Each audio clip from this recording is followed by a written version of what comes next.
The scorching sun beat down mercilessly upon the small frontier town of Cedar Ridge, nestled at the edge of the Sonoran Desert, where red rock mesas rose like ancient sentinels against the endless sky. It was the summer of 1887, and the air shimmered with heat that made the distant mountains dance like mirages. Dust devils whirled across the main street, past the weathered storefronts and saloons that comprised the heart of this remote settlement. In a modest adobe dwelling on the outskirts of town, 19-year-old Clara Bennett knelt beside her father's bed, pressing a damp cloth to his fevered brow. The consumption had taken hold of him 3 months prior, and each day brought new struggles. The small room smelled of sage and sickness, the windows covered with flour sacks to keep out the brutal afternoon sun. "Papa, please try to drink something," Clara whispered, lifting a tin cup to his cracked lips. Thomas Bennett's eyes, once bright with the determination that had brought them west 5 years ago, now gazed at her with the glazed look of a man who knew his time was running short. "Clara," he rasped, his voice barely audible above the cicadas' drone outside. "Harlan Blackwood. He came by again yesterday." Clara's hand stilled, the cloth dripping water onto the packed earth floor. She knew what was coming, had known for weeks now as their debts mounted and the medicine ran low. Harlan Blackwood owned the largest cattle ranch in the territory, his influence stretching like the shadows of the saguaro cacti at dusk. He was 43 years old, with cold gray eyes and hands that had never known gentleness. "He's offered to pay for the doctor from Tucson," her father continued, each word an effort, "and to settle our debts with the general store." "In exchange for what, Papa?" Clara asked, though her heart already knew the answer. Thomas Bennett turned his face to the wall, unable to meet his daughter's gaze. "You're to be married come Sunday." The words hung in the stifling air like vultures circling. Clara stood abruptly, the tin cup clattering to the floor. Through the window, she could see Blackwood's men in the distance, watching their home like wolves waiting for wounded prey. "I won't do it," she said, her voice stronger than she felt. "Mama wouldn't have wanted—" "Your mama is dead," her father interrupted, a harsh cough racking his thin frame. "Been dead these 4 years, and I'll be joining her soon enough. You think I want this? But what choice do we have? You'll starve without protection. At least with Blackwood, you'll have a roof over your head." Clara fled the room, her mother's worn boots kicking up dust as she ran to the small stable behind their home. Their old mare, Buttercup, nickered softly as Clara buried her face in the horse's mane, tears flowing freely. She remembered her mother's last words. "Be strong, my desert rose. Don't let anyone break your spirit." The next 2 days passed in a blur of preparations Clara wanted no part of. The town's women came by with a borrowed wedding dress, their eyes full of pity and relief that it wasn't their own daughters being bartered away. Mrs. Henderson from the boarding house tried to console her. "Mr. Blackwood's not so bad once you get used to his ways. You'll have fine things, dear, servants, even." But Clara had seen the bruises on the Mexican girls who worked in Blackwood's house. She'd heard the whispers about his first wife, who died under mysterious circumstances just 2 years after their marriage. The thought of his hands on her made her skin crawl like scorpions in the night, on the eve of the wedding. Clara lay awake listening to her father's labored breathing and the coyotes howling in the distance. The moon cast silver light through the window, illuminating the wedding dress hanging on a peg like a shroud.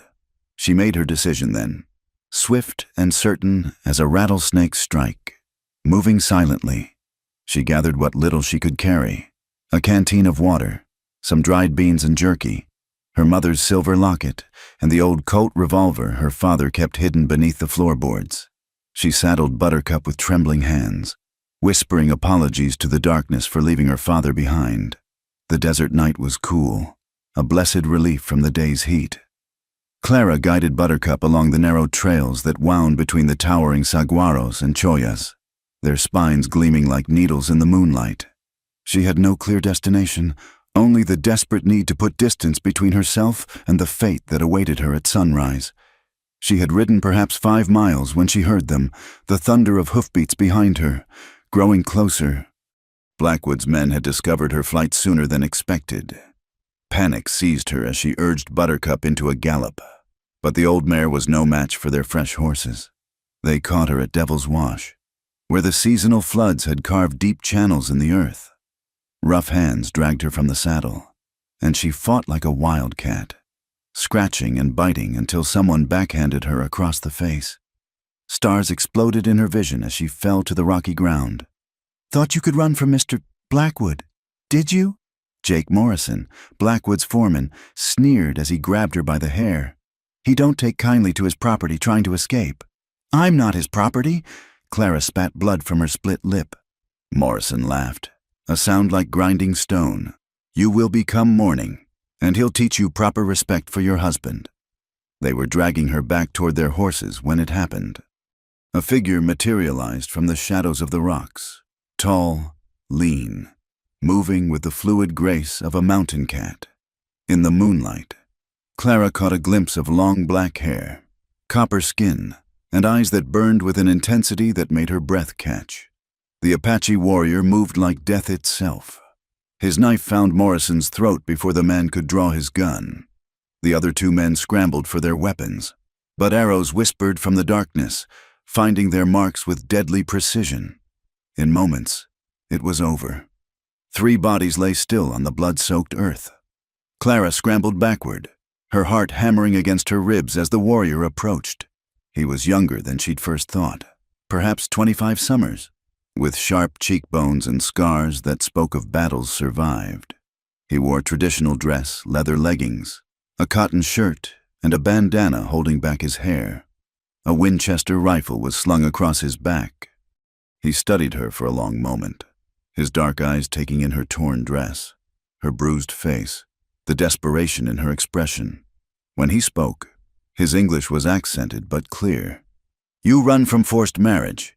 It wasn't a question. Clara nodded, unable to find her voice. The warrior's gaze shifted to the dead men, then back to her. Something flickered in his eyes. Understanding, perhaps, or recognition of a kindred spirit who refused to be caged.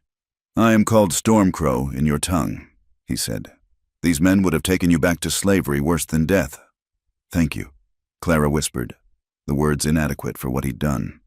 Stormcrow moved to check the bodies, retrieving arrows with practiced efficiency. Then he turned back to her, and his next words sent a shiver down her spine that had nothing to do with the desert cold. "I'll save you from forced marriage with him," he said, his voice carrying the weight of mountains and ancient promises. "But in the end, you will be my wife." Before Clara could respond, he held out his hand. In the distance, she could hear more riders approaching. Blackwood wouldn't send just 3 men to retrieve his prize.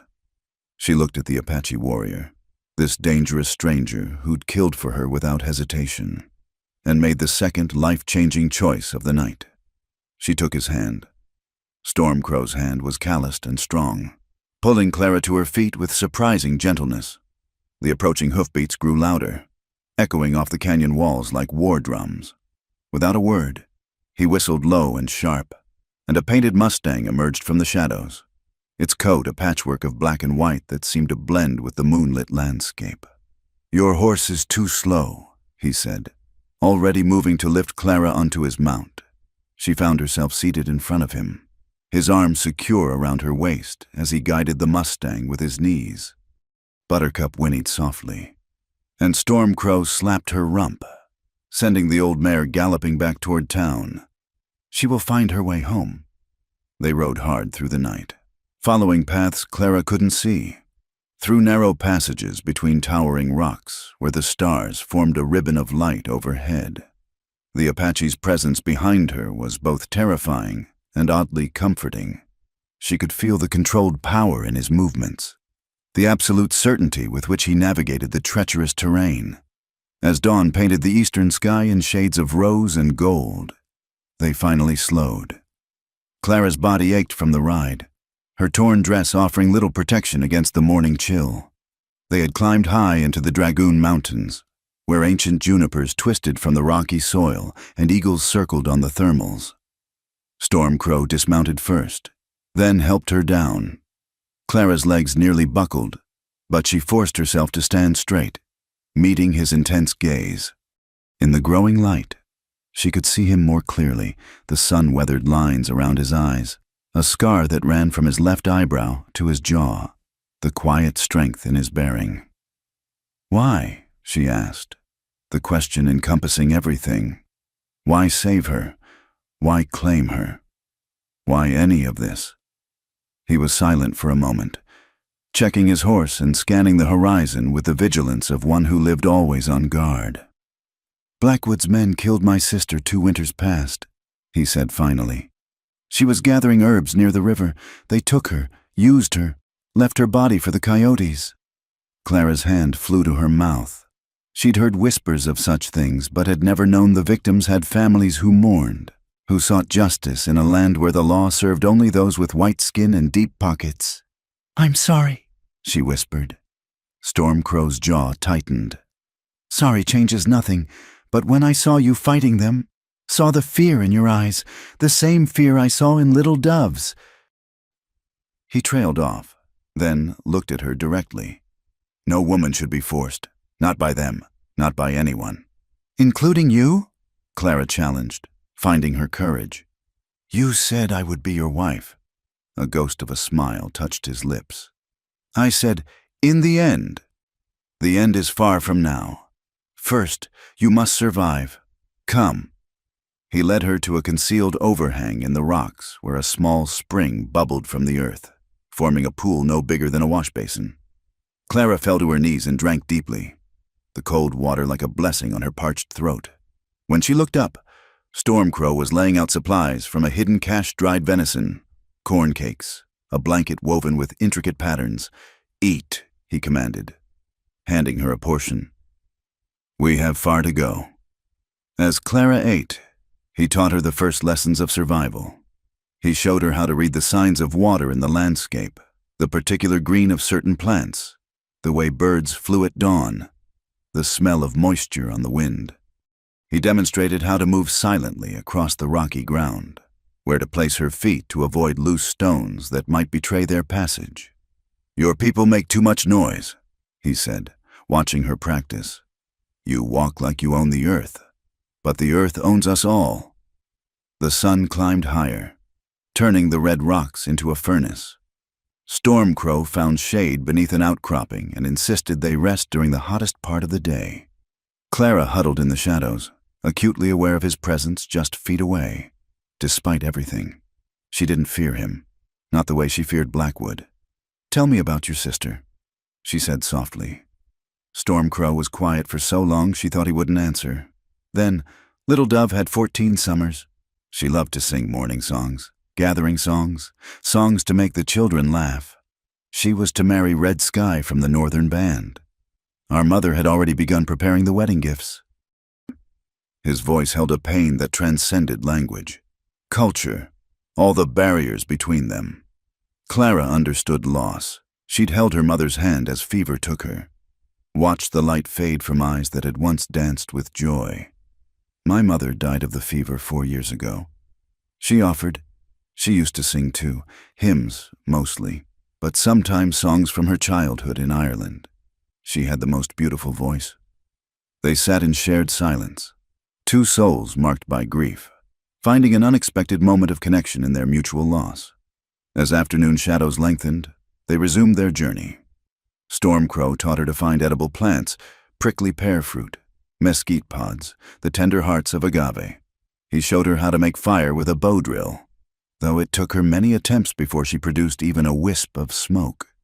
"Patience," he said, steadying her trembling hands. "Fire comes to those who persist."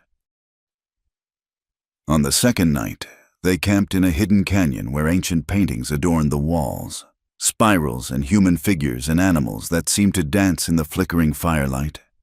Clara stared in wonder at the artwork, feeling the weight of ages past.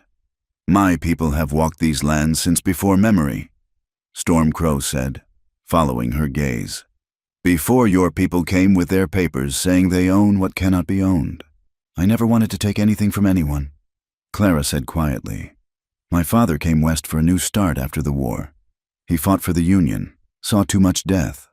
He thought the desert would be peaceful. Stormcrow snorted.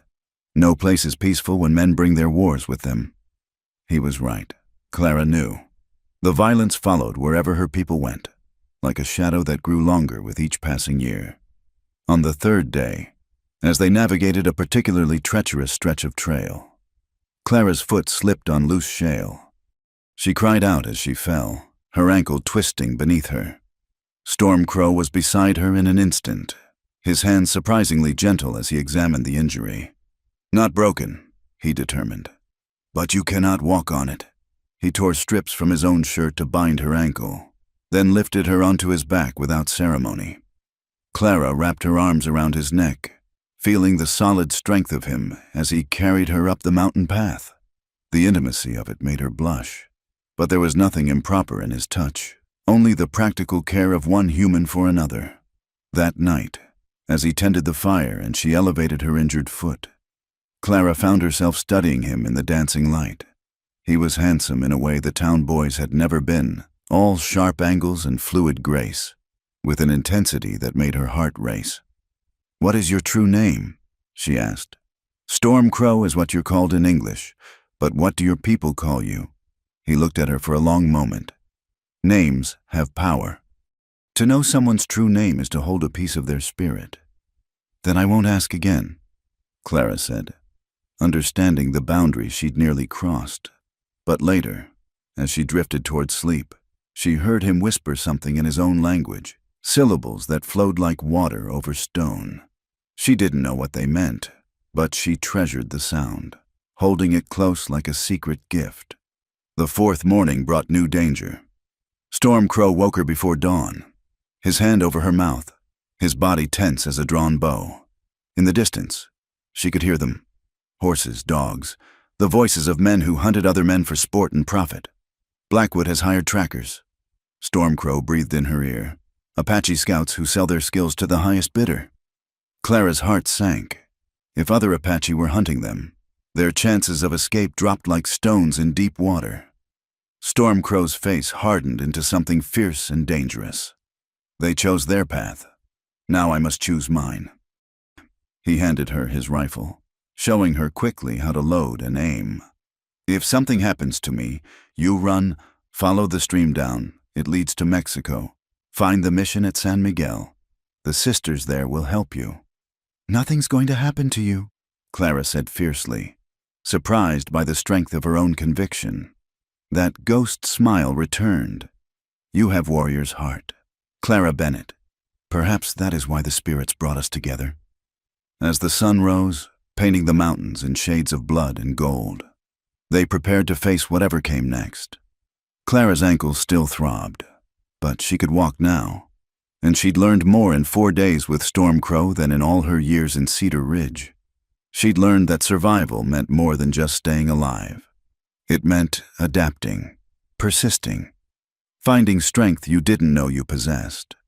And perhaps most dangerously, she'd learned that her heart could race for reasons that had nothing to do with fear when Stormcrow looked at her with those dark, intense eyes. The hunters were closing in, but Clara Bennett was no longer the frightened girl who'd fled into the desert. She was becoming something else, something harder and wilder, something that might just survive whatever trials lay ahead. The news traveled fast through Cedar Ridge, carried on the tongues of gossips like tumbleweeds before a storm. By the time the sun reached its zenith, everyone from the banker to the town drunk knew that Clara Bennett had been abducted by savages on the eve of her wedding to Harlan Blackwood, in the Copper Dollar Saloon. Men gathered around tables sticky with spilled whiskey, their voices growing louder with each retelling of the tale. 3 of Blackwood's best men, dead as stones, said Tom Garrett, the blacksmith. Throats cut ear to ear, arrows in their backs. Work of Apache, no doubt about it. That poor girl. "Mrs." Abigail Fletcher clutched her handkerchief, though her eyes gleamed with a thrill of scandal. "To think what those heathens might be doing to her. Death would be a mercy. Judge William Thornton, nursing his third whiskey of the morning, shook his grizzled head. Blackwood's offering $500 for her return. Says he'll honor his promise to marry her, despite her circumstances. The word hung in the air like a noose. Everyone understood what circumstances meant. A white woman taken by Indians was considered ruined, fit only for pity or scorn, never again for polite society. Meanwhile, Harlan Blackwood paced his study like a caged wolf, his face mottled with rage. The room reeked of cigars and barely controlled violence. He'd already broken 2 crystal decanters against the wall, and his house staff cowered in the hallways, afraid to enter. "She's mine," he snarled at his foreman, Pete Daniels, who'd replaced the late Jake Morrison. "Bought and paid for, no Apache bastard is going to steal what belongs to me." Daniels, a scarred veteran of the Indian Wars, chose his words carefully. "The scouts say they're heading into Apache territory. Mr. Blackwood, that's dangerous ground, even with a full company." "Then hire more guns," Blackwood snapped. "I don't care if you have to empty every saloon from here to Tombstone. I want 20 men, 30 if you can find them, and double the bounty. $1,000 for whoever brings her back." "What about the Apache?" Blackwood's smile was cold as a desert night. "Kill him, slowly. Make sure she watches." Far from the poisonous whispers of Cedar Ridge, Clara and Stormcrow reached a sheltered valley where a small spring fed a grove of cottonwoods. Her ankle had healed enough to walk without severe pain, though Stormcrow still insisted on checking it each evening. His touch clinical yet somehow intimate. They had evaded the trackers for now, using every trick Stormcrow knew: false trails, backtracking, walking in streams to hide their scent. But both knew it was only a matter of time before they were found again. "We cannot keep running like rabbits," Stormcrow said as they rested in the shade. "Soon I must take you to my people." Clara's stomach tightened. "Your people who will hate me for my white skin?" "Some will," he admitted. "But my grandmother is wise. She will see your spirit, not just your face." That night, as they shared a meager meal of roasted agave hearts and the last of the dried meat, Stormcrow spoke of his childhood. His father had been killed in a cavalry raid when he was 7 summers old. His mother had raised him and Little Dove alone, teaching them the old ways even as their world shrank with each passing season. "The whites call us savage," he said, staring into the fire. "But I have seen their savagery. They kill for gold, for land, for the pleasure of killing. We kill to survive. Not all whites are like Blackwood." Clara protested, though even as she spoke, she wondered if it were true. How many in Cedar Ridge would shelter an Apache fleeing injustice? How many would offer water to his children?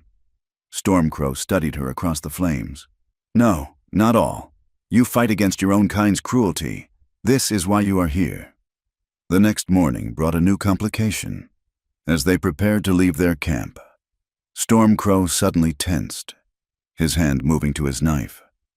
3 Apache warriors emerged from the rocks, moving with the same fluid grace Clara had come to associate with Stormcrow. They spoke rapidly in their language, gestures sharp with anger. Clara caught her own name, or what sounded like it, and Blackwood, amidst the unfamiliar words. One warrior, his face painted with red ochre, gestured violently toward her. Stormcrow responded with equal fervor, positioning himself between Clara and the other men. The argument escalated, voices rising like the desert heat. Finally, the eldest of the 3, a man with silver threading through his long hair, raised his hand for silence. He studied Clara with eyes that seemed to see through her skin to her very bones. When he spoke again, his tone was measured, thoughtful. Stormcrow translated, his voice tight. "This is Spotted Eagle, my mother's brother. He says you bring danger to all Apache, that Blackwood's men will burn our camps, kill our children, seeking you." "Then let me go," Clara said, though the words cut her throat like glass. "I won't have innocent blood on my hands." Spotted Eagle understood enough English to snort at this. He spoke again, and Stormcrow's translation carried bitter amusement. He says white people's hands are already so covered in innocent blood. What difference would a little more make? The warrior with the painted face spat at Clara's feet. Storm Crow's hand moved to his knife, but Spotted Eagle intervened, speaking sharply to both younger men. After more heated discussion, the three warriors melted back into the landscape as suddenly as they'd appeared. "What did he decide?" Clara asked. "You will be brought before the council," Storm Crow said. "They will judge whether you stay or go. And if they decide I should go," his jaw tightened, "then I will have choices to make." They traveled deeper into the mountains, following paths that seemed to exist more in Storm Crow's memory than in any visible form. The landscape grew harsher, more beautiful red rock spires reaching toward skies so blue it hurt to look at, hidden valleys where deer grazed on sweet grass, ancient ruins that spoke of peoples long vanished. On their 6th day together, they stopped at a sacred spring where Storm Crow insisted they both cleanse themselves before entering his people's territory. Clara washed in the cold water, acutely aware of her torn, filthy dress, her sunburned skin, her tangled hair. She looked nothing like the proper young lady who'd fled Cedar Ridge less than a week ago. When she emerged from behind the screening rocks, she found Storm Crow had left new clothing for her, a simple dress of soft doeskin, leggings, and moccasins. The garments smelled of sage and smoke, and wearing them felt like shedding an old skin. Storm Crow's eyes widened when he saw her, something flickering in their depths that made her pulse quicken. "Now you look less like prey," he said, but his voice carried undertones that had nothing to do with survival. As they neared the Apache camp, Clara's courage began to falter. She could smell smoke from cooking fires, hear the sound of voices, children laughing, normal sounds of life that somehow terrified her more than all the dangers they'd faced. "What if they're right?" she whispered. "What if I do bring death to your people?" Storm Crow stopped, turning to face her fully. "Death comes whether we invite it or not, but you—" He reached out, his fingers barely brushing a strand of her hair. "You might bring life, change, a bridge between worlds that seem destined to destroy each other. That's a lot to put on one person," Clara said, her voice shaky. "Yes," he agreed. "But I have watched you these days. You are stronger than you know. Your spirit is like the desert plants that survive with little water. It bends, but does not break." The camp appeared gradually, wiki-ups blending so perfectly with the landscape that Clara didn't see them until they were nearly upon them. Women working at their tasks looked up, conversations dying as they saw Storm Crow returning with a white woman. Children who'd been playing moments before pressed against their mother's skirts, eyes wide with curiosity and fear. An elderly woman emerged from the largest dwelling, her face a map of years and wisdom. She wore a dress decorated with elk teeth and silver coins, her gray hair bound in the traditional way. This, Clara knew instinctively, was Storm Crow's grandmother. The old woman spoke, her voice carrying the authority of mountains. Storm Crow responded respectfully, and Clara caught her own name woven into the Apache words. His grandmother approached, circling Clara slowly, examining her from every angle. Clara stood still, fighting the urge to fidget under that penetrating gaze. Finally, the woman reached out and touched Clara's face, her fingers gentle despite their gnarled appearance. She spoke again, and Storm Crow translated. "She says you have eyes that have seen sorrow, that suffering has marked you, but not broken you. She will speak for you at the council, but you must prove yourself worthy of her words." "How?" Clara asked. The old woman smiled, an expression both kind and challenging. "Through Storm Crow," she said, "by becoming one of us, by learning our ways, by showing that your heart is true, not just your words." As the sun set behind the mountains, painting the sky in shades of blood and honey, Clara found herself at another crossroads. Behind her lay the world she'd known, cruel in its certainties, suffocating in its expectations. Before her lay the unknown, a people who had every reason to hate her, a way of life as foreign as the moon. And beside her stood Storm Crow, this warrior who'd saved her life and claimed her future in the same breath. She still didn't fully understand what he wanted from her, what his declaration about marriage truly meant. But she understood this. Among his people, she would have to earn her place, prove her worth. In Cedar Ridge, she'd been property to be traded. Here, she might become something else entirely. If she survived the becoming, the Apache camp stirred with Clara's presence like a disturbed anthill. Women whispered behind their hands as she passed, their dark eyes following her every movement. Children darted between the wickiups, brave enough to stare but too frightened to approach.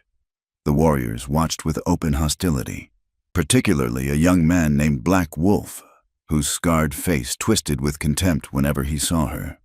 Storm Crow's grandmother, who Clara learned was called Singing River, had given her shelter in a small wickiup at the edge of camp.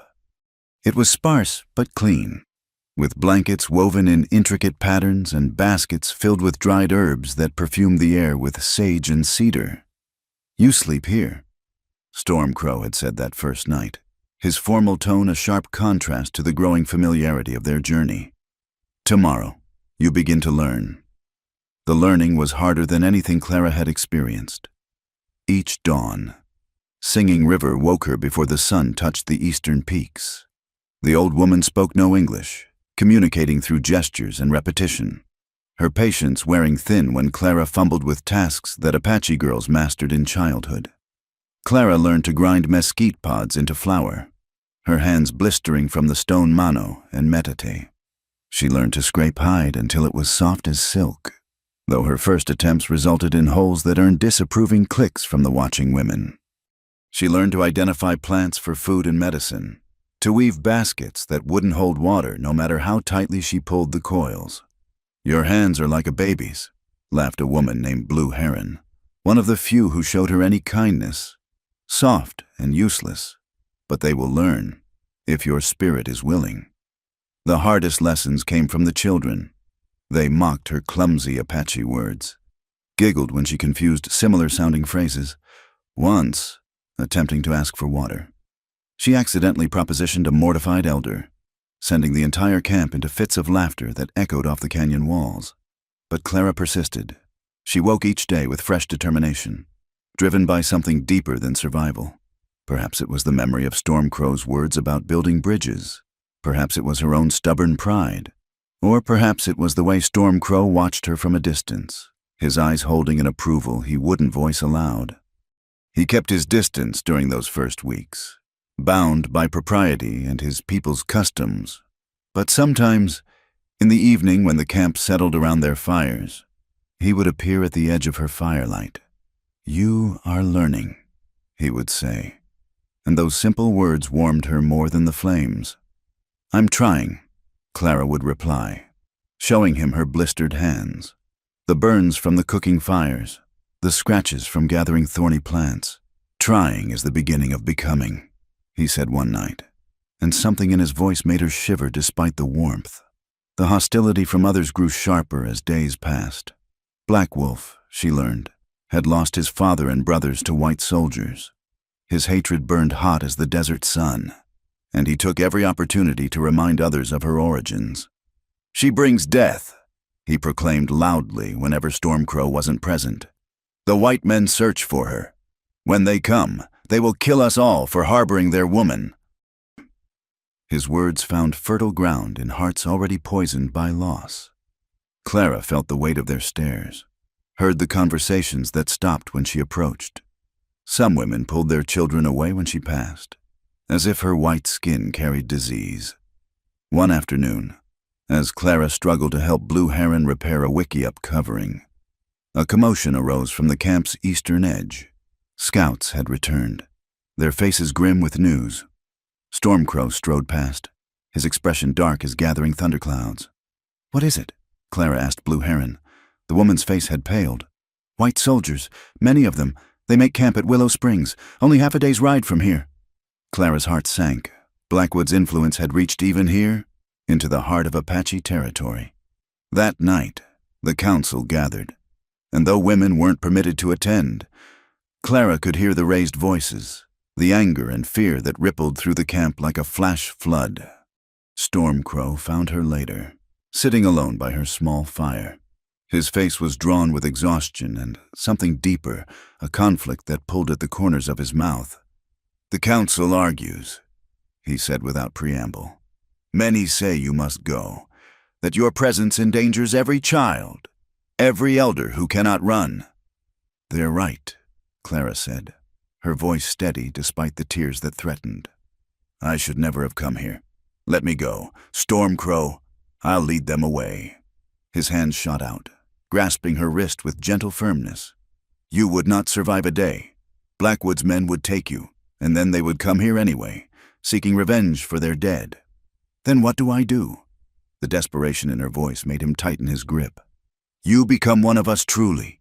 Tomorrow, Singing River will speak for you before the council, but words alone won't be enough." He released her wrist, his fingers trailing fire across her skin. "You must show them your heart." The next morning, Clara woke to find Singing River standing over her, holding a dress unlike any she'd seen in the camp. It was white doeskin, decorated with elaborate beadwork, fringe that would dance with every movement. Through gestures and the few Apache words Clara had learned, the old woman communicated her intent. This was a ceremonial dress, worn for important occasions. Today, Clara would stand before the council not as a white refugee, but as someone seeking to become Apache. The council gathered in a natural amphitheater of red rock, the morning sun casting long shadows across the gathered faces. Clara saw Stormcrow among the warriors, his face carefully neutral. Black Wolf stood opposite, his scarred features twisted with anticipation of her rejection. Singing River spoke first, her aged voice carrying surprising power. Though Clara couldn't understand all the words, she recognized some strong spirit, willing heart, bridge between worlds. The old woman gestured to Clara's blistered hands, the healing burns on her arms, evidence of her efforts to learn their ways. Then Black Wolf rose, his words falling like hammer blows. He spoke of massacres, of villages burned, of children shot for sport by soldiers. He pointed at Clara, and she didn't need translation to understand his message.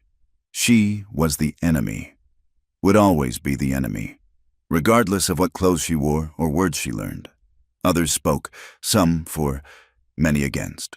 The sun climbed higher, and Clara's legs trembled from standing so long, but she remained upright, meeting every gaze that challenged her. Finally, the chief, a man called Standing Bear, raised his hand for silence. He studied Clara with eyes that had seen too many seasons of sorrow, too many broken promises from her people. "You seek to be one of us," he said in accented English, surprising her. "But words are wind, actions are stone. What stone will you show us?"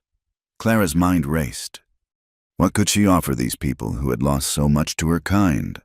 What bridge could she build across a chasm carved by blood and betrayal? Then she remembered her mother's locket, hidden in the small pouch at her waist. With trembling fingers, she withdrew it, the last link to her old life. The only valuable thing she owned. The silver caught the sunlight, and several people murmured at its beauty. "This was my mother's," Clara said, her voice carrying across the natural amphitheater. "She brought it from Ireland, from her mother before her. It's all I have left of her, of my old life." She walked forward, knelt before Standing Bear, and placed the locket in his weathered hands. "I give this freely, not as payment, but as a promise. My old life is dead. If you accept me, I will defend your children as my own. Share your hunger in lean times, mourn your dead and celebrate your joys. I cannot undo what my people have done, but I can choose to be different. I can choose to be a bridge instead of a wall." The silence stretched like a held breath. Standing Bear opened the locket, studying the faded photograph of Clara's mother within. When he looked up, his eyes held a depth of understanding that made Clara's throat tight. He spoke in Apache, his words measured and final. Stormcrow translated, his voice betraying his relief. "You may stay, but you are not yet fully accepted. You must prove yourself through the changing of seasons. If you remain when the snows come, if you share our hardships without complaint, then we will speak of belonging." It wasn't full acceptance, But it was enough. Clara bowed her head, tears of relief falling onto the red earth. As the council dispersed, Black Wolf shouldered past her, his words a harsh whisper. You may fool old women and lovesick warriors, but I see what you are. When the soldiers come, and they will come, we will see where your true loyalty lies. Storm Crow appeared at her elbow, guiding her away from the confrontation. You did well, he said quietly. Singing River is proud. And you? Clara asked, looking up at him. Are you proud? Something flickered in his dark eyes. Pride, yes, but also something warmer, more dangerous. I am pleased, he said carefully. But Black Wolf speaks truth in one thing. The soldiers will come, and when they do, choices will be made that cannot be unmade. That night, as Clara lay in her wickiup listening to the camp settling into sleep, she thought about bridges. They could unite, but they could also burn. And somewhere in the darkness, she knew Blackwood's men were planning to light the flames that would test every promise she'd made. The season was turning, the days growing shorter. Soon the snows would come, and with them, the trial that would determine whether Clara Bennett could truly die and be reborn as something new, something that belonged to neither world fully, but might somehow help both survive. The attack came with the first frost of autumn, when the aspen leaves had turned to gold and the morning air bit sharp as broken glass. Clara woke to the thunder of hoofbeats and the screams of women grabbing their children, warriors rushing for weapons. Blackwood had not merely hired soldiers, he had assembled a small army. 30 men, armed with repeating rifles and hatred, descended upon the Apache camp like locusts. At their head rode Blackwood himself, his gray eyes cold as winter steel, accompanied by a man Clara recognized with a sickening dread, Colonel James Morrison, the butcher of Sand Creek, whose reputation for brutality against natives was legendary even among those who condoned such violence. Find the white woman, Blackwood's voice carried across the chaos. Burn everything else. Clara stumbled from her wickiup to see horror unfolding. The attackers had struck the horse herd first, scattering the animals to prevent escape. Now they advanced on the camp proper, rifles cracking in the crisp morning air. An elder named Broken Arrow fell first, red blooming across his chest as he tried to shield his grandson. Storm Crow appeared through the smoke, his rifle speaking death to 2 attackers before they knew he was there. Run, he shouted to Clara. To the caves. But Clara couldn't move.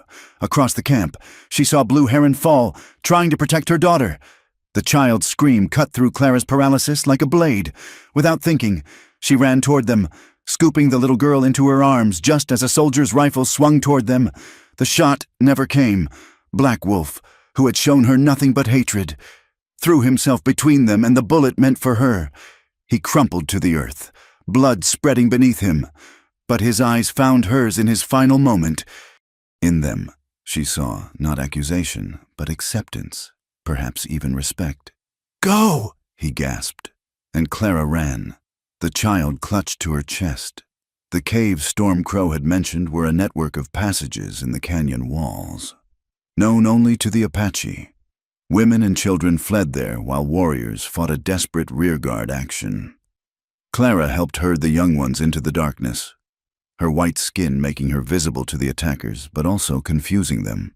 Several hesitated to shoot at what appeared to be a white woman, but there was no safety in the caves. Morrison's men had Apache scouts, traders who knew the hiding places. They began smoking out the refugees, forcing them back into the open. It was then that Clara made her choice.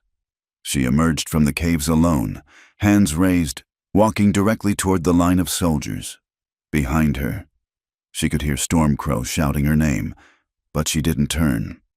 Her appearance caused a ripple of confusion among the attackers. Here was their prize, walking freely toward them. Blackwood dismounted, his face a mask of possessive fury. Clara, my dear, you've led us quite a chase. Let them go, Clara said, her voice carrying clearly across the battlefield. You came for me. You have me. Let the others leave in peace. Morrison spat tobacco juice into the dirt. Apache don't get peace, girl. They get what they deserve. Then you'll have to kill me too, Clara said, stepping between the soldiers and the caves. Because I won't leave with you while you slaughter innocents. Blackwood's face darkened. You've been ruined by these savages, but no matter. I'll beat the wildness out of you once we're married. I'll die first. That can be arranged, Morrison drawled. But Blackwood raised a hand.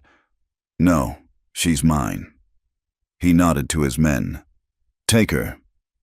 As soldiers moved forward, the Apache warriors struck. Stormcrow led them, fighting with desperate fury. The battle became a whirlwind of gunfire and war cries, dust and blood. Clara found herself grabbed by rough hands, dragged toward Blackwood's horse. Through the melee, she saw Singing River emerge from her wickiup, not fleeing but walking calmly toward them. The old woman held something in her hands, a ceremonial staff decorated with eagle feathers. She raised it high and spoke in a voice that somehow cut through the battle's noise.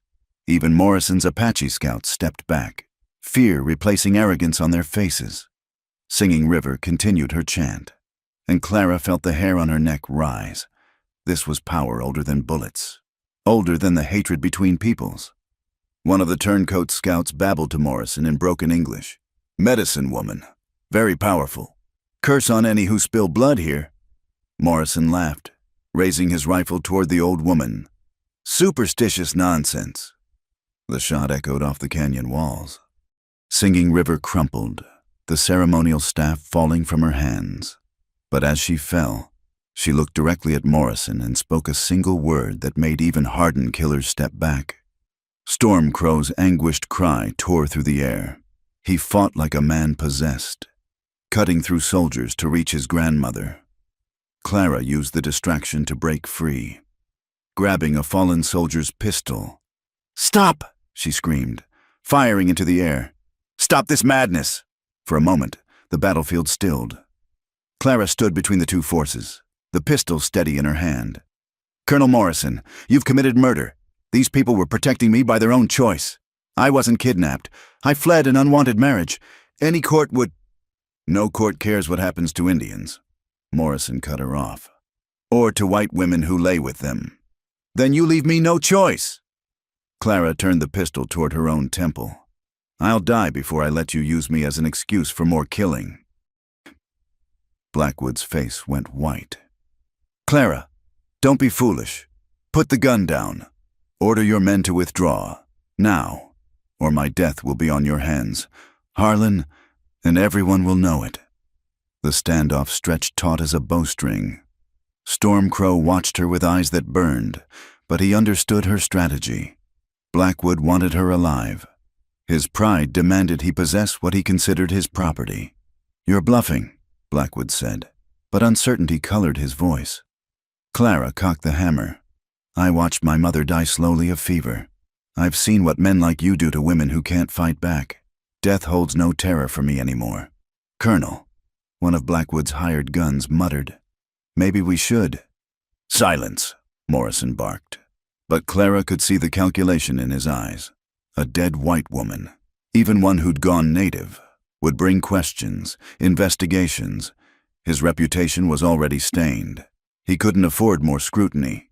It was Blackwood who broke first. Lower your weapons, he ordered his men. When Morrison protested, Blackwood rounded on him. She's no good to me dead. Colonel, we'll find another way. Reluctantly, the soldiers began to withdraw, but Morrison had one more card to play. As he mounted his horse, he called out in Apache, We'll be back. The army knows where you are now. You have 1 moon to surrender the woman, or we'll return with the full cavalry. As the attackers disappeared into the desert, Clara's legs gave out. The pistol fell from nerveless fingers as Stormcrow caught her, holding her against his chest. You brave fool, he whispered fiercely. You beautiful, brave fool. Around them, the camp counted their dead, 5 warriors, including Black Wolf, 3 elders, including Singing River, 2 women, and a child whose name Clara would never forget. Little Star, who'd been caught by a stray bullet. The keening of the mourners rose with the smoke from burning wickiups. Clara wept with them. her tears falling on earth already soaked with blood. She had tried to be a bridge, but bridges could be burned from either side. Stormcrow lifted her chin, forcing her to meet his eyes. This was not your fault, wasn't it? They came because of me. They would have come anyway. Eventually. It is their way. His voice hardened. But now we have choices to make. Morrison spoke truth. They will return with more soldiers than we can fight. Standing Bear, wounded but still commanding, gathered the survivors. His words were heavy with the weight of leadership. We cannot stay. We must flee deeper into the mountains, perhaps to Mexico. But first, he looked at Clara. The council must decide about the white woman. Clara straightened, ready to face their judgment. She had proven herself in battle, but she had also brought death to their door. Whatever they decided, she would accept it. But it was Stormcrow who spoke first, his voice ringing with conviction. She stood between bullets and our children. She offered her life for ours. Black Wolf saw this at the end, saw her true heart. If we send her away now, we dishonor his sacrifice and all who died today. One by one, the survivors spoke. Blue Heron's sister, cradling the daughter Clara had saved. A warrior who'd seen Clara tend the wounded even as bullets flew. Even some who had opposed her presence admitted that she had proven herself in the crucible of battle.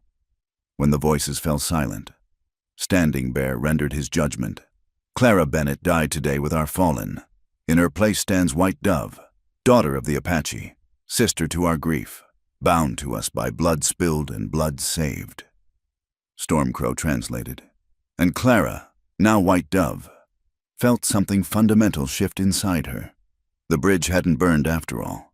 It had been forged in fire, made stronger by the flames that had tried to destroy it. But even as the people prepared for their flight into exile, Clara knew this was not the end. Blackwood would not give up. The army would not forget. And somewhere in the vast desert, a reckoning waited that would test every bond forged in blood and tears. Stormcrow took her hand as they prepared to flee into the uncertain darkness. My vow stands, he said quietly. But now you understand what it truly means to be my wife. To be Apache, it means exile, hardship, perhaps death. Clara, White Dove, squeezed his hand in return. Then we face it together. As your people say, I have chosen my path. The moon rose blood red over the abandoned camp, and the survivors melted into the night, carrying their dead and their determination to survive. Behind them, the ashes of their homes cooled in the desert wind. But ahead lay the promise of mountains that might yet shelter love born from tragedy. The flight into the deep wilderness tested every lesson Clara had learned. They moved only at night, following ancient paths known to few, carrying their wounded on makeshift travois. By day, they hid in caves and narrow canyons, posting guards while the injured tried to rest. The autumn cold bit deep, and food grew scarce as they left their traditional hunting grounds behind. Stormcrow had taken a bullet in his shoulder during the battle, though he'd hidden it until they were miles from the burning camp. Clara discovered it when she saw blood seeping through his shirt as he lifted a water skin. You fool, she whispered fiercely, pulling him aside from the others. Why didn't you say something? We had to keep moving, he replied through gritted teeth. The wound is not deep, but infection had already set in. By the third night of their flight, fever consumed him. Standing Bear called a halt in a sheltered valley where a small spring bubbled from the rocks.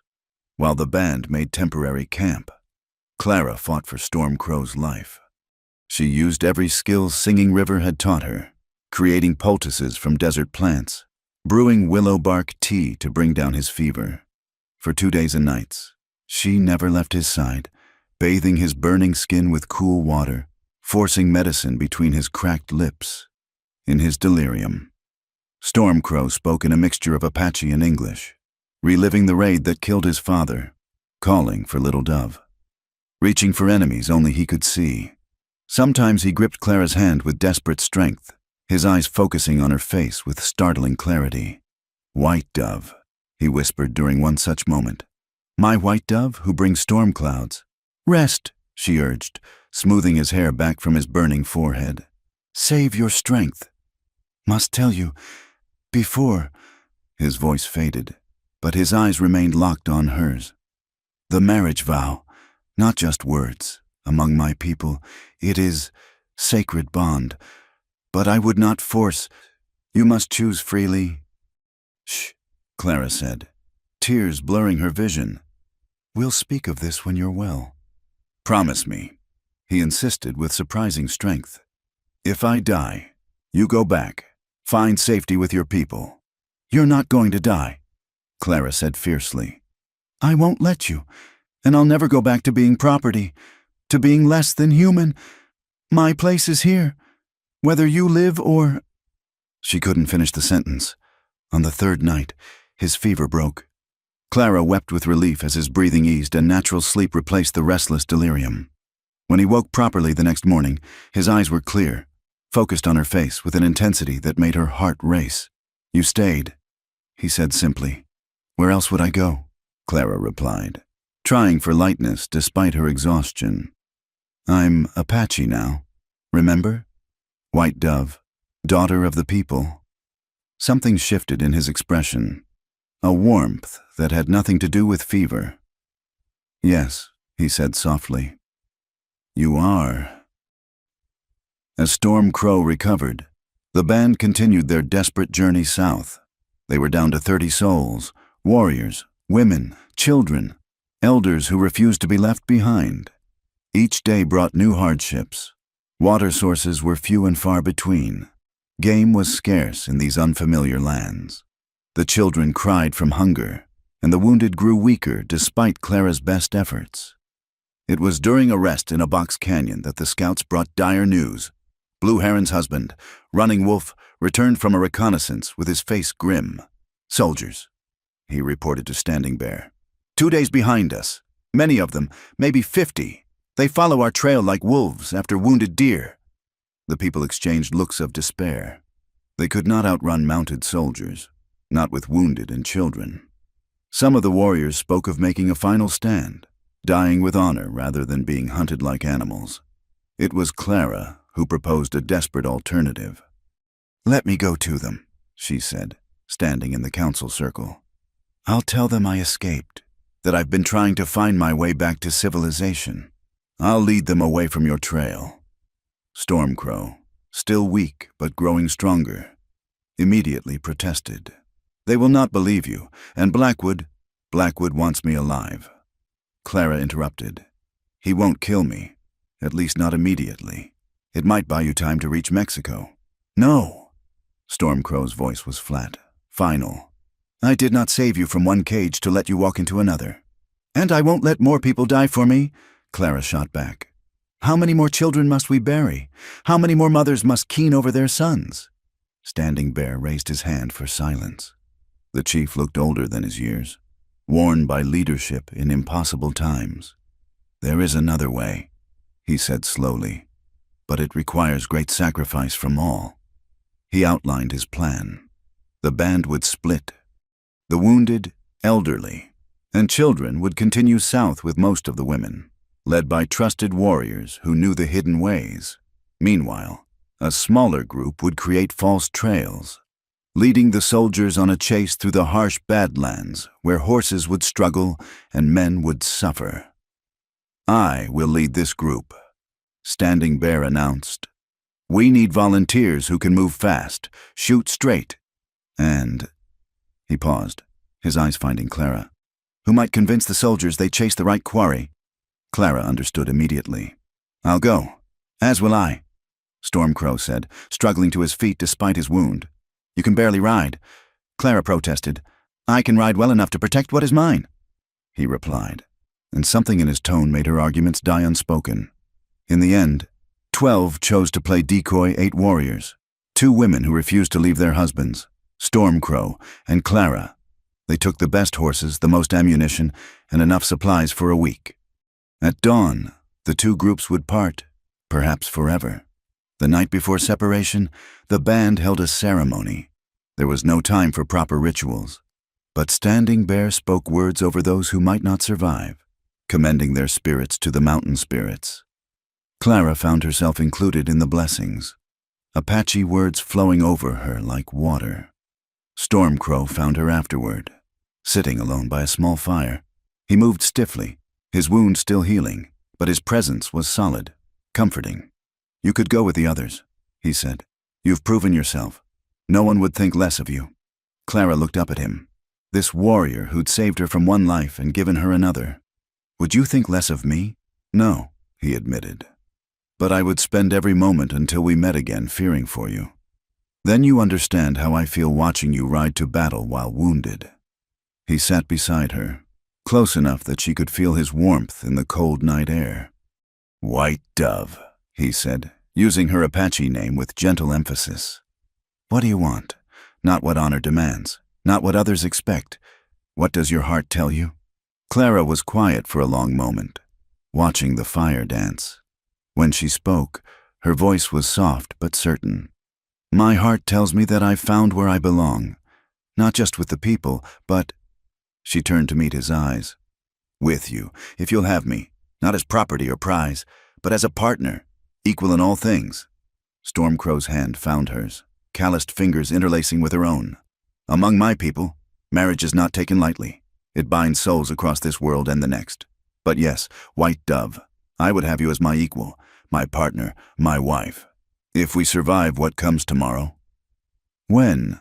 Clara corrected firmly. "When we survive." They sealed their promise not with elaborate ceremony, but with a simple kiss under the stars, witnessed by the eternal mountains and the spirit of those who had gone before. Dawn came too soon. The band divided with tears and embraces, not knowing who would live to meet again. Clara mounted a painted mare, her rifle across her saddle, her heart heavy but determined. Stormcrow rode beside her despite his wound, and she drew strength from his presence. As the decoy group rode north, deliberately leaving clear tracks, Clara looked back once at the dust cloud marking the passage of their people toward hoped-for safety. Then she faced forward, toward the danger they courted, the soldiers they must lead astray. "Ready, wife?" Stormcrow asked, a slight smile playing at his lips despite the gravity of their situation. "Ready, husband," Clara replied, tasting the foreign word, finding it sweet despite the bitter circumstances. They rode hard through the morning, laying false trails, doubling back, creating the illusion of a larger group.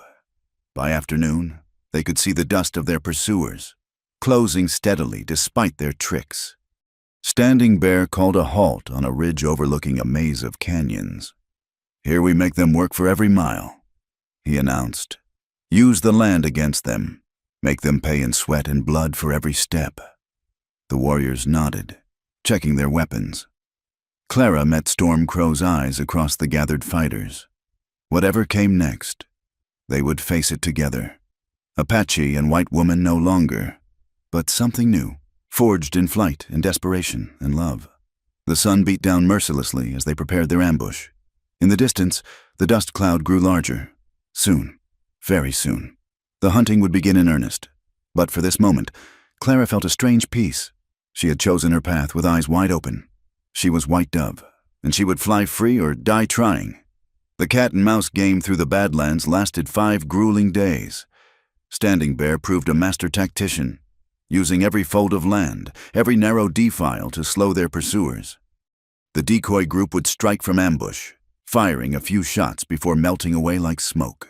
They poisoned waterholes with bitter herbs that wouldn't kill but would sicken both horses and men.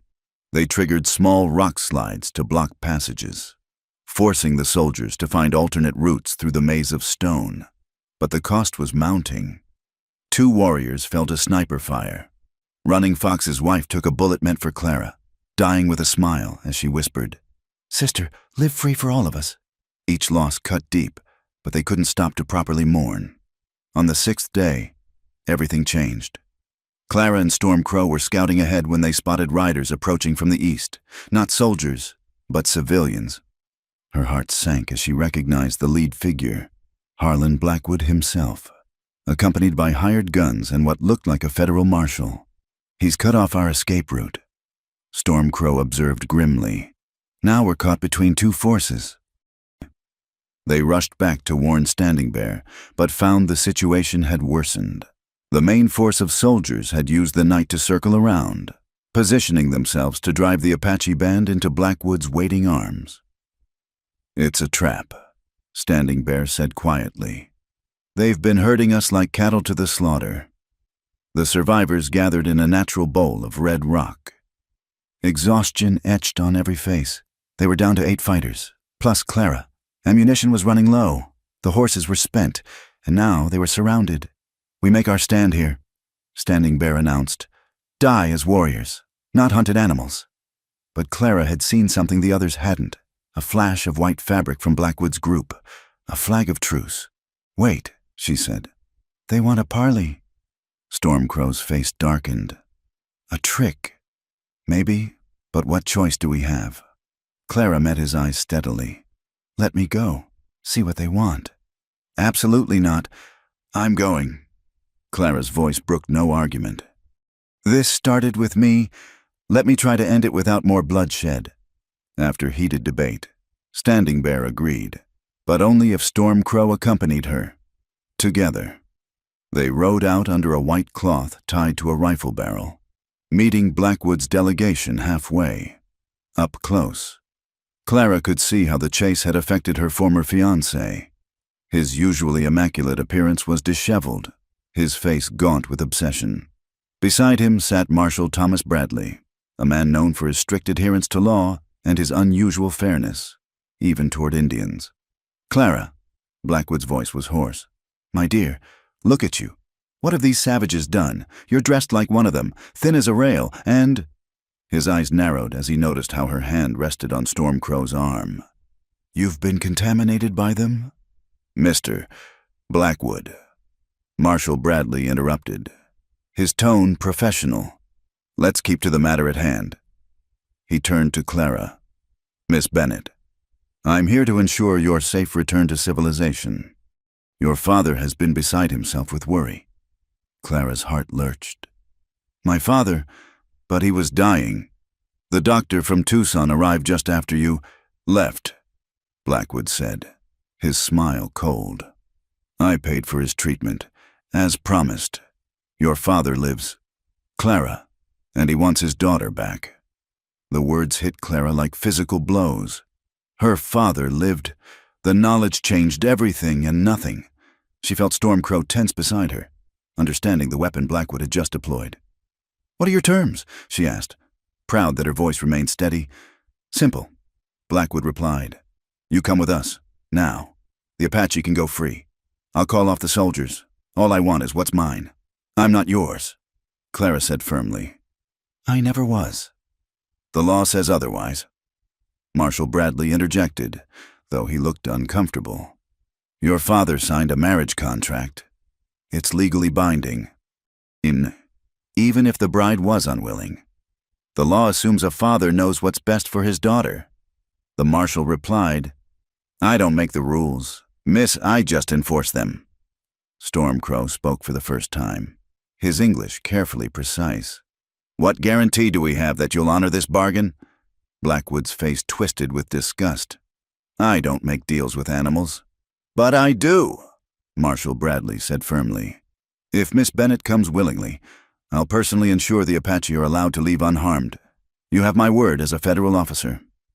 Clara looked between the two groups, her past and her present, the life she'd fled and the one she'd chosen. In the distance, she could see the soldiers positioning themselves for attack. One word from her could save the remaining Apache, including the man she'd come to love. "I need to speak with my husband," she said clearly. The word hit Blackwood like a slap. "Your what?" "Stormcrow is my husband by Apache law," Clara stated. "We were married 6 nights ago." Blackwood's face went from red to purple. "Apache law?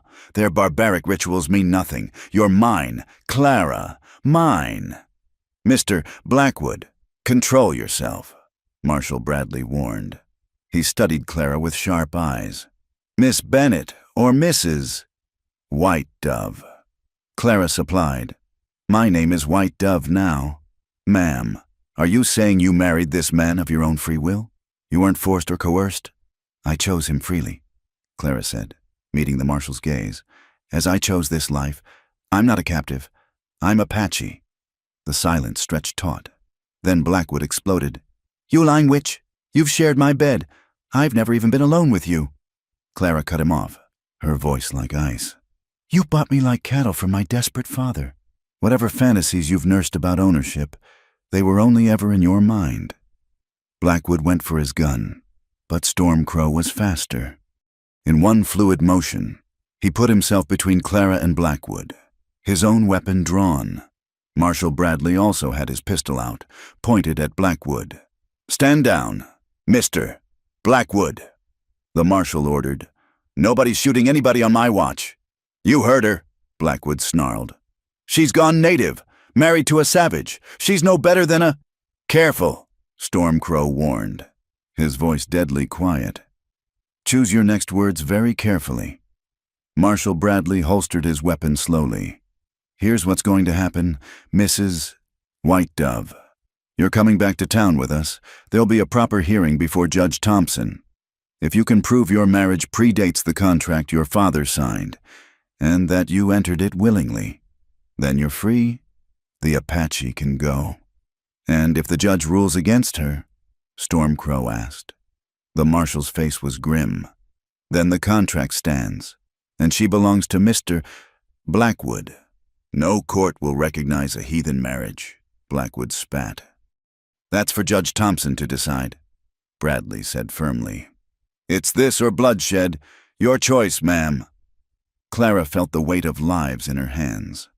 Standing Bear and the others were prepared to die fighting. But how many soldiers would also fall? How many sons wouldn't return home? And what of the larger band? Fleeing south with the children? If the fighting continued, the army would never stop hunting them. "If I come," she said slowly, "you'll call off the pursuit? All of it? Let both groups of Apache reach Mexico safely?" Marshal Bradley nodded. "I'll need to verify there are two groups. But yet, if you come peacefully, testify truthfully, and abide by the judge's decision, I'll personally ensure safe passage for the Apache to the border." "Clara." "No," Stormcrow said in Apache. "It's a trap. They'll never let you go." "Maybe not," she replied in the same language. "But if there's a chance to save our people, I have to take it." She turned back to the marshal. "I accept your terms, but I have conditions. Stormcrow comes with me as my husband. He's to be treated with respect and given safe conduct regardless of the judge's decision. And I want to see my father before any hearing." "Agreed," Bradley said before Blackwood could protest. "You can't be serious," Blackwood exploded. "Bringing that savage into town. He's her husband by their law." Bradley cut him off. "He has a right to be present, unless you'd prefer we settle this here and now." His hand drifted meaningfully toward his gun. Blackwood subsided, but his eyes promised violence as they prepared to return to the Apache camp. Stormcrow caught Clara's arm. "You don't have to do this. We can still fight. And die. All of us." Clara shook her head. "This is our chance. My love. Maybe the only one." "Trust me." "I trust you," he said simply. "It's them I don't trust." They returned to find the Apache band ready for battle. Standing Bear listened gravely as they explained the bargain. The warriors argued fiercely. Some saw it as betrayal, others as the only hope for survival. Finally, Standing Bear raised his hand for silence. "White Dove has earned the right to choose her own path. If she believes this is the way, we will honor her courage." The parting was swift and painful. Clara embraced the women who'd become her sisters, received the warriors' salutes. Standing Bear placed a hand on her head in blessing. "You carry our hopes with you, daughter," he said. "Whatever happens, you will always be Apache." As the band melted away into the wilderness, Clara mounted her horse to ride back to the world she'd fled. Stormcrow rode beside her, rifle across his saddle, eyes watchful. Ahead waited Blackwood's sneering face, the marshal's careful neutrality, and a town full of people who would see her as ruined, fallen, lost to savagery. But she rode with her back straight and head high. She was White Dove, wife of Stormcrow, daughter of two peoples. She had survived the desert, earned her place through blood and sacrifice, found love in the most unlikely circumstances. Now she would face their justice and show them what she'd become. The scared girl who'd fled into the night was gone. In her place rode a woman who knew her own worth, who would fight with words as fiercely as any warrior with weapons. The town appeared on the horizon like a bad dream remembered, but Clara didn't flinch. Whatever came next, she would meet it as she'd learned to meet all challenges, with courage, determination, and the knowledge that she was no longer alone. Stormcrow reached over, briefly clasping her hand. In that touch was a promise. Whatever verdict the white man's law rendered, their bond would endure. Love had found them in the harsh places between worlds, and it would not be so easily broken. The die was cast. Now all that remained was to see how it would fall. Cedar Ridge had never seen such a spectacle. The entire town turned out to witness Clara Bennett's return, lining Main Street like crows on a fence rail. Women clutched their children closer as Stormcrow rode past, his proud bearing and warrior's presence causing whispers to ripple through the crowd. Clara kept her eyes forward, ignoring the mix of pity, disgust, and morbid curiosity on familiar faces. They were taken not to the jail, but to the courthouse, where Judge Thompson had hastily convened a hearing. The courtroom filled quickly, the air thick with tobacco smoke and judgment. Clara's father sat in the front row, his face gaunt from illness, but his eyes bright with tears at seeing his daughter alive. "Clara," Thomas Bennett whispered as she passed, reaching out a trembling hand. "My child, what have they done to you?" "They saved me, Papa," Clara said gently, taking his hand briefly. "I'll explain everything." Harlan Blackwood sat on the opposite side, flanked by his lawyer and several armed men. His eyes never left Clara, possession and fury warring in their gray depths. Stormcrow was made to sit in the gallery, Marshal Bradley personally ensuring no one molested him, though the deputy's hand never strayed far from his gun. Judge Thompson, a stern man with silver mutton chops, called for order. "This is a preliminary hearing to determine the validity of a marriage contract. Miss Bennett." "Mrs. White Dove," Clara corrected firmly. The judge's eyebrows rose. "We'll determine that. You claim to have married this Apache warrior. When did this occur?" "6 nights ago, Your Honor, according to Apache custom and law. Apache law holds no weight in this courtroom." Blackwood's lawyer, Mr.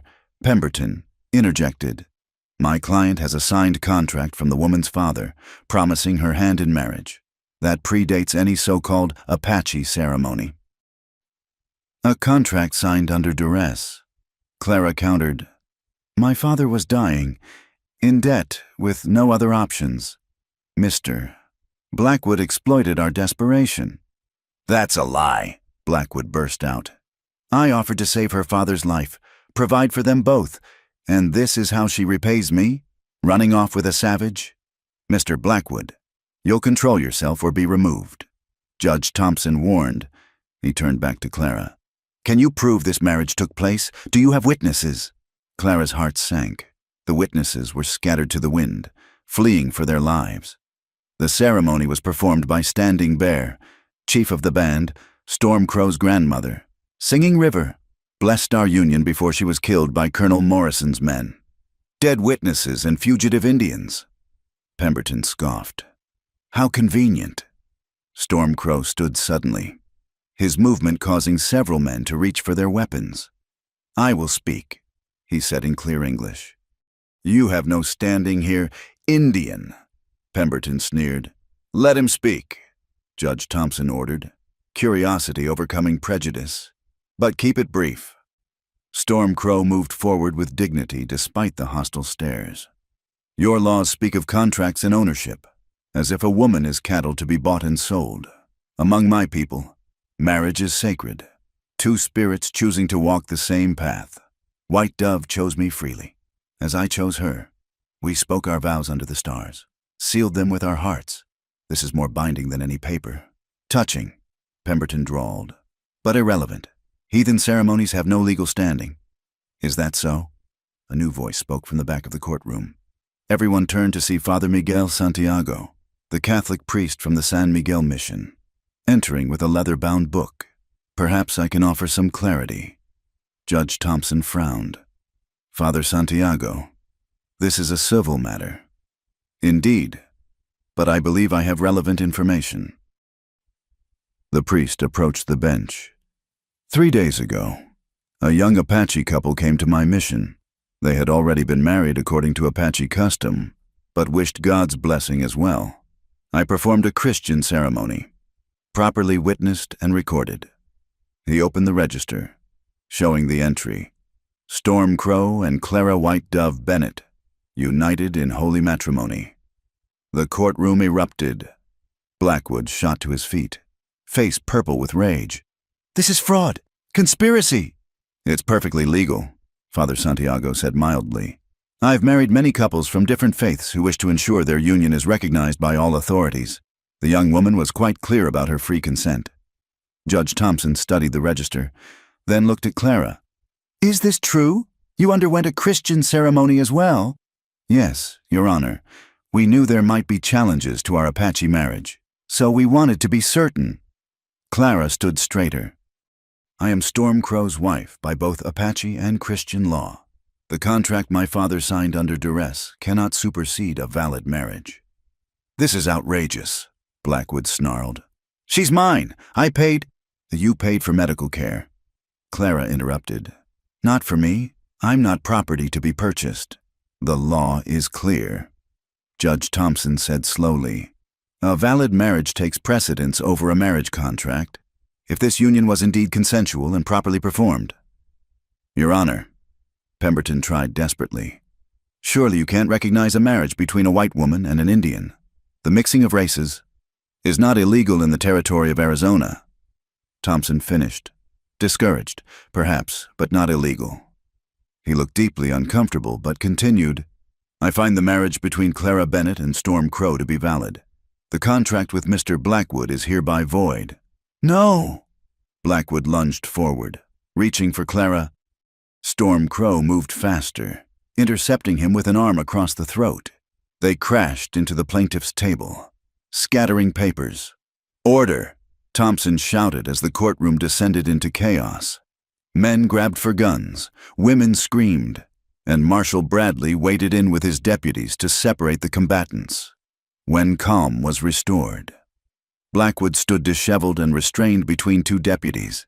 His eyes burned with unhinged fury as he stared at Clara. This isn't over, he hissed. You think you can humiliate me, make me a laughingstock? I'll see you both dead first. That's a threat against a federal witness, Marshal Bradley said. Mr. Blackwood, you're under arrest. As they dragged him out, still ranting, the marshal turned to Clara and Storm Crow. You two might want to leave town. Soon. He has friends, and money talks louder than law sometimes.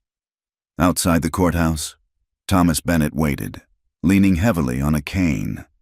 Clara approached hesitantly, unsure of her reception.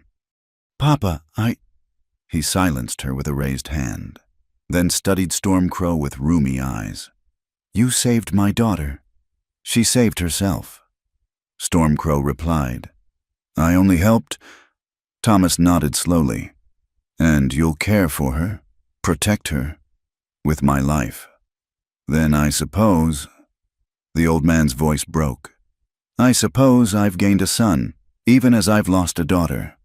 You haven't lost me, Papa, Clara said, embracing him carefully. I'm just different now. I can see that. He touched her face gently. Your mother would be proud. You found your own path, just like she always said you would. They stayed in town only long enough to gather supplies and say proper goodbyes. Father Santiago blessed their journey and promised to send word to the mission at San Miguel that they were coming. Marshal Bradley provided them with official papers documenting their marriage and safe passage to the border. As the sun set on their last day in Cedar Ridge, Clara stood with Storm Crow on the hill overlooking the town. Below, lights began to flicker in windows, the ordinary life of the settlement continuing as if nothing had changed. Any regrets? Storm Crow asked, wrapping an arm around her waist. None, Clara said firmly, though I wonder what happens now. Your people are gone to Mexico. My people will never fully accept us. Where do we belong? Perhaps that is our purpose, Stormcrow suggested. To create a new place, between worlds, a bridge, as you once said. Clara smiled, remembering her early days in the Apache camp, the struggle to belong. It won't be easy. The best paths never are. They mounted their horses as the first stars appeared, somewhere to the south. Standing Bear's band was finding safety across the border, somewhere behind them. Blackwood nursed his fury in a jail cell. But here, in this moment, there was only the vast desert stretching before them, full of danger and promise in equal measure. "Ready, wife?" Stormcrow asked, echoing his question from what felt like a lifetime ago. "Always, husband," Clara replied. They rode into the deepening twilight, two spirits on one path, carrying with them the hope that love might bridge the chasms that divided peoples. Behind them, the lights of Cedar Ridge grew dim and distant. Ahead lay the unknown territory of a life lived between worlds, where Apache and white, wild and civilized, old and new might find harmony. The desert welcomed them with its ancient silence, and the stars bore witness to their passage. Clara Bennett had died in flight from a forced marriage. White Dove had been born in the crucible of acceptance and struggle. Now, something new rode into the future, neither fully Apache nor white, but wholly herself, bound by love to a man who saw her true spirit. As they crested the final ridge, Clara looked back once at the world she was leaving behind. Then she turned her face forward, toward the promise of mountains and freedom, toward a life that would be difficult and dangerous and utterly their own. Stormcrow began to sing, a traveling song, meant to protect warriors on long journeys. Clara joined him, her voice blending with his in the cool night air. The song rose to the stars, a prayer and a promise, a bridge of melody spanning two worlds. In the end, love had kept its vow. She had been saved from a forced marriage only to choose her own bonds freely. And in that choosing, in that freedom to decide her own fate, Clara had found something more precious than safety or acceptance. She had found herself. The desert swallowed their song, their footprints, their passage. But somewhere in the vast space between worlds, a new story was beginning. One written not in contracts or laws, but in the choices of two hearts brave enough to forge their own path. Thank you so much for listening to this Wild West love story.